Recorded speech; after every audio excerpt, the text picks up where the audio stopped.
Hi folks, welcome back to Game Geeks. I'm your host, Kurt Wiegel. Today's episode is something kind of, well, they're all kind of cool, let's face it, but this one is really extra super ninja cool. What we got here today is the Pathfinder Roleplaying Game Beginner Box. Those of us who've been in this hobby for a while, those of us who go back a ways, guilty, remember when most games came in boxed sets. They came in these flimsy cardboard boxes that had like the soft blue or yellow dice included that you had to crayon in yourself, and these vague guidebooks with the Errol Otis art, which was just still how I define role-playing art in my brain. Either way, though, we remember these things. We go back a ways, and we remember when everything you needed for play was in that box. There wasn't this whole glut of supplementitis. There wasn't a whole lot of, well, you need this book and this book and this book and this book to really pull this off. It was just, you had 2 or 3 paperbacks, some dice, and some paper. And you had to look for friends who were willing to share this odd hobby with you.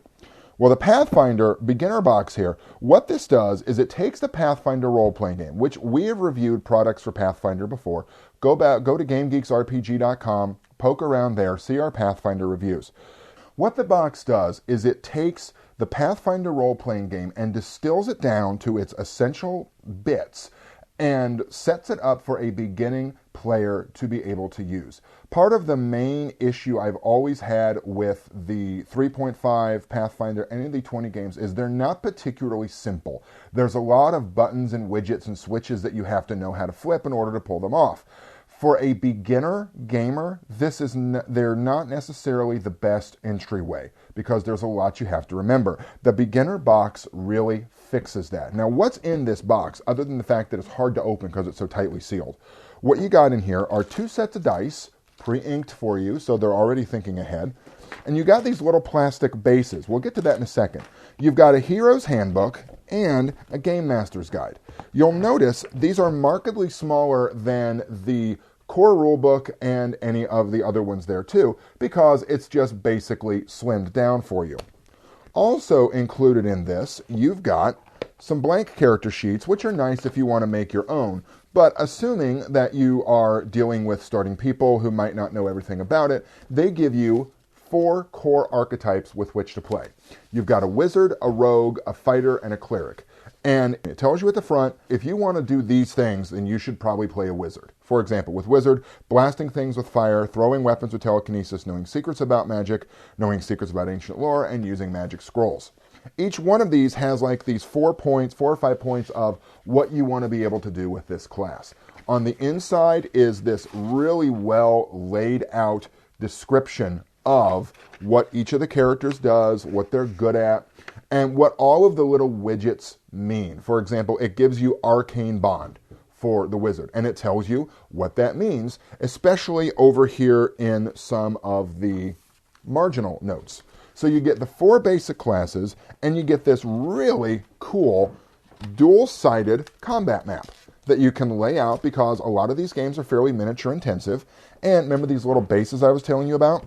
Well, you get these little punch-out character pieces that you slide into those, and all of a sudden, you've got the figures you need to play the game. And these range everywhere from a fire elemental to a boggart to your classes, and even a small black dragon with which you can play. And by play, I mean kill and take his stuff.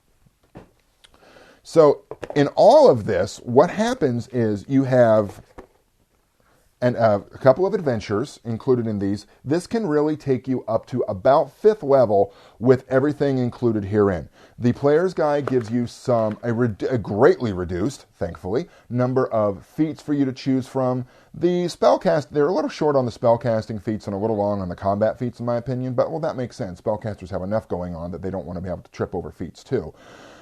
It's a great entryway for the Pathfinder game, which, as I mentioned earlier, is a little complicated for brand new gamers. It's a great entryway to get people eased in. I've always thought that one of the biggest problems new gamers face is this huge number of choices. I've been at this for a long time, and I look at the sheer number of feats in something like the Star Wars Saga role-playing game, or God help you, almost any D20 book, even the Pathfinder core book, and I get dizzy.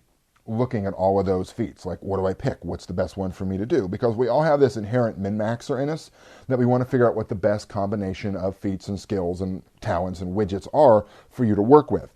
This streamlines all of that down so well that it's perfectly accessible to a beginning player. Now, I wouldn't feed this to my 5-year-old and expect him to know what to do. But if you've got a bright upper middle schooler into a high schooler who wants to learn how to do this and isn't quite sure what to do, this is really the route for you to take. If you want to get into a rules medium to rules heavy, good solid fantasy role-playing game, you absolutely cannot go wrong with the Pathfinder Beginner Box. This is one of the most well-produced, well-put-together, and well-thought-out products I've seen in a long time. And the fact that it comes in such a cool little box is just gravy. For Game Geeks, I'm your host, Kurt Wiegel. Good day and good gaming.